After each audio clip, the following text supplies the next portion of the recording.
Brought to you by Penguin.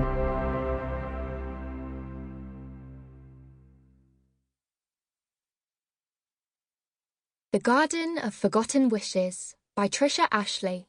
Read by Melissa Vaughan. Prologue. Passing Places.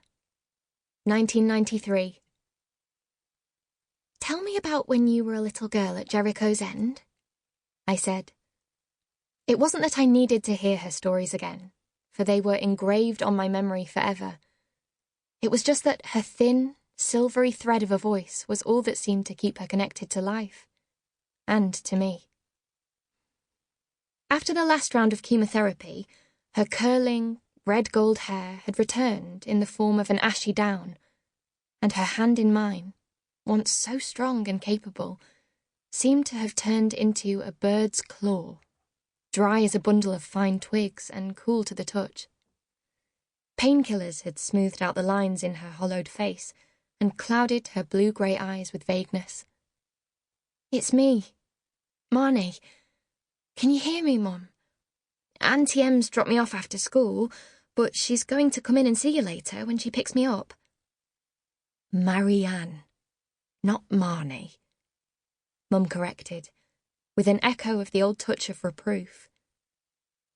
The hospice was so quiet that you could hear the bees buzzing among the lavender bushes in the garden, and only the purposeful footsteps of the nurses going briskly and competently about their work broke the drowsy spell. "Mum?" I tried again. "Remember when you were a little girl and lived at Jericho's End, and what you and your friends saw when you were playing among the stones by the fairy falls? Tell me that story," I pleaded.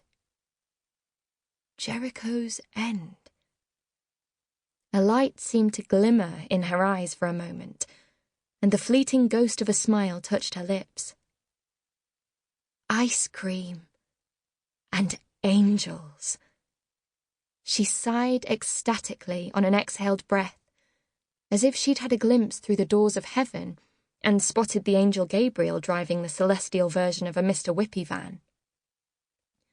And then, in an instant, she was gone. Even at 12, you know when the butterfly has flown and the chrysalis is an empty husk.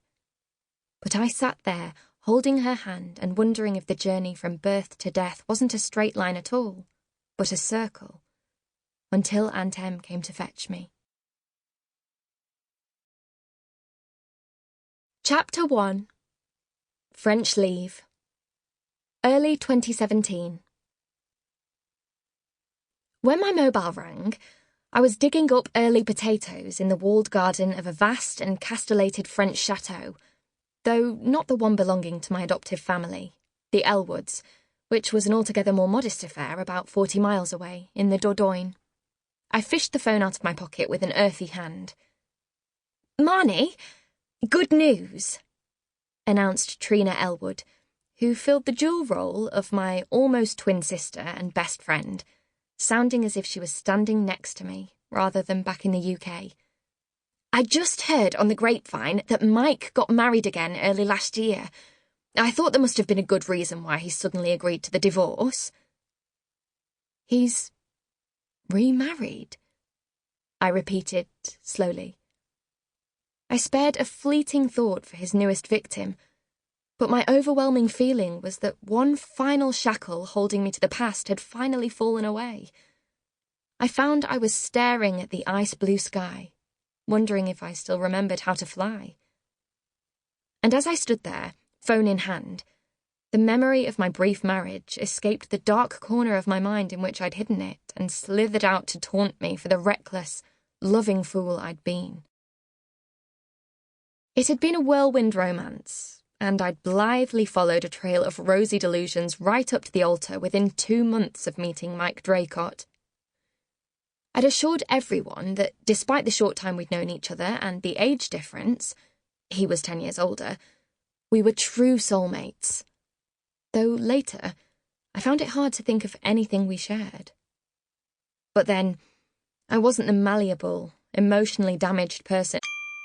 Sample complete. Ready to continue?